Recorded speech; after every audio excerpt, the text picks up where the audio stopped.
Mesdames, Messieurs, bonsoir, bienvenue dans votre journal. À la une ce soir, qui a incendié l'église de Saint-Martin-le-Beau?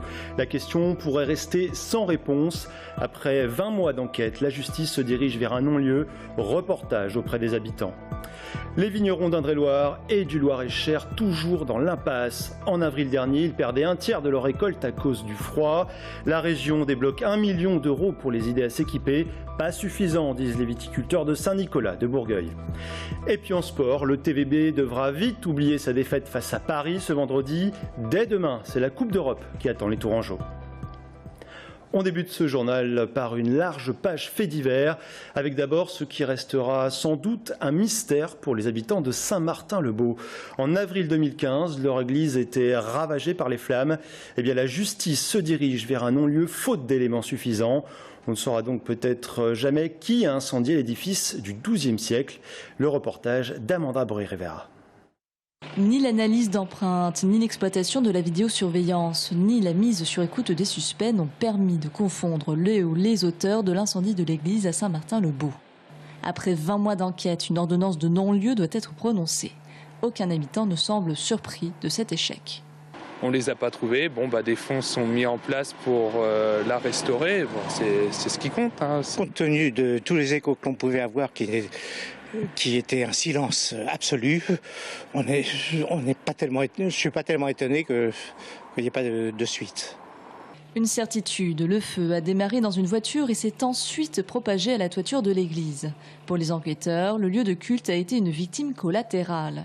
Or, l'intime conviction du maire est que cet acte, ainsi que les nombreux autres qui ont suivi à l'encontre de sa mairie et du voisinage, ont été des représailles contre sa politique sécuritaire, même s'il est aujourd'hui impossible de lier ces différentes affaires. Il était venu me proposer ses services pour faire la police dans la commune, etc. Donc voilà, je pense que c'est quelqu'un d'un peu dérangé. Est-ce qu'il est complètement étranger à tout ça? En tous les cas, la gendarmerie n'a pas pu l'établir. Le FN s'était mobilisé à l'époque en distribuant des tracts appelant à stopper ce qu'ils appellent les racailles. Pour eux, le non-lieu et la faute des autorités. On voit là ce que c'est que l'ensauvagement de la société française. Et c'est les conséquences des politiques menées aussi bien sous le quinquennat Sarkozy-Fillon que celles qui ont été suivies jusqu'alors. Aujourd'hui, l'affaire semble close, sauf si un nouvel élément relance l'enquête d'ici 3 ans. Les travaux de reconstruction de l'église doivent débuter en septembre 2017. En bref, un homme de 90 ans est mort hier matin à Tours après s'être défenestré du 2e étage de la maison de retraite où il vivait. Il s'agirait d'un suicide. Les médecins du SMUR n'ont pas réussi à le ranimer. Un quartier de La Riche secoué par des détonations. Samedi soir, un incendie s'est déclaré chez un particulier où sont stockées des épaves de voitures, mais aussi des bouteilles de gaz. Une trentaine de pompiers ont été mobilisés. Ce n'est pas la première fois dans ce secteur.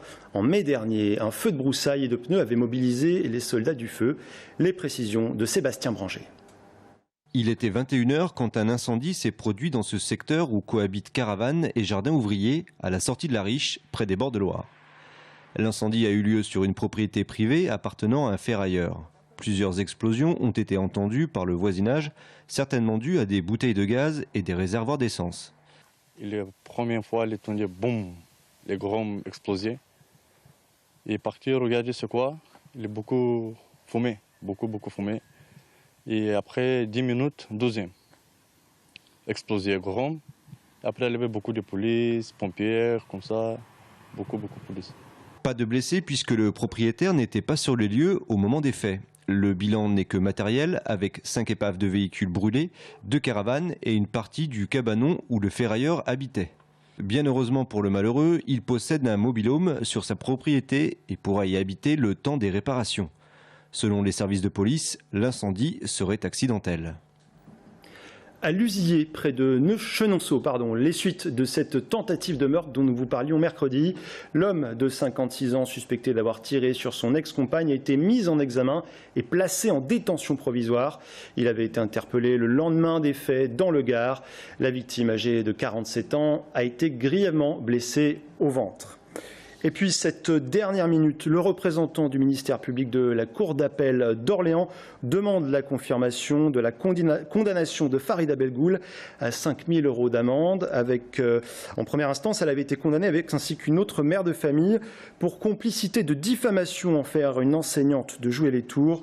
Sur YouTube, c'était en 2014, elle accusait l'enseignante d'apologie de théorie du genre. L'arrêt de la Cour d'appel sera rendu le 30 janvier. Je vous le disais en titre, alors que les températures flirtent avec le zéro, les viticulteurs d'Indre-et-Loire et du Loir-et-Cher gardent un œil inquiet sur leurs vignes. Au printemps dernier, souvenez-vous, près d'un tiers de leur récolte était anéanti par le froid. La région est prête à accorder des subventions pour financer des dispositifs antigel.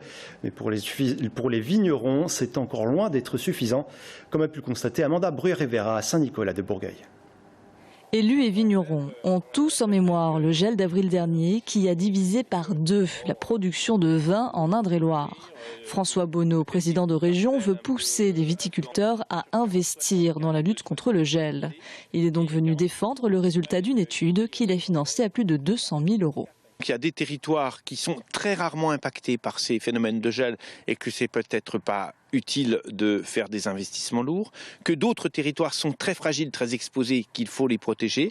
Et l'étude dit très clairement qu'à certains endroits, les systèmes d'aspersion sont de bons systèmes, à d'autres endroits, les systèmes de ventilateurs s'imposent. Donc elle nous permet de configurer et de voir le coût économique pour l'exploitant.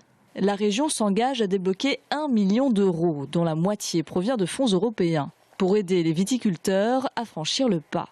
Le but est de limiter les risques d'une nouvelle catastrophe économique. Cependant, l'Union européenne refuse de subventionner un des moyens les plus plébiscités par les viticulteurs, l'aspersion. Si vous avez l'eau à volonté, vous descendez à -7 sans problème. Vous enfermez le bourgeon dans la glace. Une fois que le bourgeon est enfermé dans la glace, il n'y a plus de souci. Le seul souci, c'est le manque d'eau. On touche la réglementation de l'eau. Au jour d'aujourd'hui, c'est un sujet qui est très tendu. C'est un sujet qui est compliqué. Les accords nous seront donnés que derrière cette étude d'incidence et qui est assez cher, qui est un investissement important. Comptez 100 000 €, l'étude d'incidence environnementale pour les vignobles de Bourgueil et de Saint-Nicolas de Bourgueil. Sans ce document, impossible d'installer un système d'aspersion. Les viticulteurs souhaitent des financements pour lever cet obstacle. La région promet d'y réfléchir, mais surtout de dialoguer avec les administrations nationales et européennes. Les vignerons attendent du concret. L'économie, en bref, Loches n'aura pas son établissement 4 étoiles dans les cartons depuis plusieurs années. Le projet de reconversion de l'école Vigny en hôtel de 36 chambres a été abandonné. Selon son promoteur, ça coince au niveau des banques.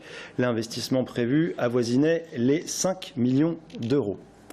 Sport à présent, comme chaque lundi, retour sur l'actualité du week-end avec vous, Bastien Mathieu, bonsoir. Bonsoir.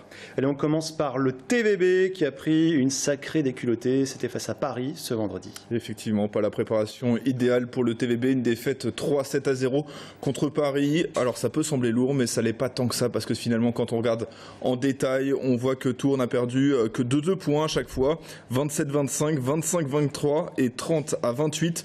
Le bon côté, c'est donc que Tours n'était pas loin, mais les mauvaises langues diront qu'ils n'ont pas su être décisifs dans les points importants. Toujours est-il que la préparation aurait pu être meilleure avant de démarrer. La Coupe CEV, c'est donc demain soir. Les Tourangeaux accueillent Kamnik, un club slovène. C'est leur entrée en lice avec ses 32e de finale. Tours veut évidemment faire un bon parcours et ça commence donc par une victoire à domicile pour ce match aller. On écoute l'entraîneur Giampaolo Medei qui, comme tout bon entraîneur, se méfie de son équipe. C'est une bonne équipe, c'est la deuxième équipe plus importante de la Slovénie. On a construit l'équipe pour avoir 12 joueurs de bon niveau. J'ai déjà tourné assez l'équipe, donc je pense qu'on est en bonne condition. Mais il faut faire attention. Il faut faire attention parce que c'est une compétition difficile. Et le coup d'envoi, ce sera évidemment demain soir, coup d'envoi à 20 h à la salle Grenon du Palais des Sports. Et puis en basket, l'AD Blois n'y arrive pas en Pro B. Défaite contre la Lanterne Rouge, Boulogne ce samedi. Et oui, Boulogne-sur-Mer qui était donc dernier avant ce match et les hommes de Michael Est se sont inclinés. Michael Est qui n'était pas forcément surpris de la qualité de son adversaire. En revanche, il avait du mal à accepter le match de son équipe. Elle a joué tout simplement sans mettre en place le plan de jeu prévu. L'ADA, si solide défensivement d'habitude, a encaissé 92 points. points pour une défaite 92-82. Cette défaite, c'est déjà la 6e de la saison en 8 matchs. Ça fait beaucoup. Et surtout, les Blésois sont désormais avant-dernier à égalité de points avec le dernier Rouen. Point positif tout de même, c'est que Blois va avoir un gros mois de décembre avec pas moins de 5 matchs à jouer, dont 4 contre des équipes plutôt mal classées. C'est donc l'occasion de se refaire. On leur souhaite bonne chance. Et puis dans Stadium à 19h15 et 20h15, vous parlerez de quoi, Bastien? Eh ben de basket encore, mais cette fois avec l'UTBM. On sera avec Pierre Tavano, l'entraîneur de l'UTBM, arrivé il y a un mois. L'UTBM qui a encore perdu ce week-end et qui risque donc de dire adieu au play-off. On en parle donc en plateau avec Pierre Tavano et puis également dans Stadium, un reportage sur le hand-fauteuil en lien évidemment avec le Téléthon. Merci Bastien. De rien. L'UDI en plein divorce. La victoire de François Fillon aux primaires a précipité la scission du parti centriste de Jean-Christophe Lagarde. Dès le lendemain, le Nouveau Centre quittait la coalition pour soutenir l'homme fort des Républicains. Quelles conséquences au niveau local? Quel espace sur l'échiquier politique? Nous poserons la question à notre invité Xavier Datteux, président du Nouveau Centre en Indre-et-Loire. A tout de suite.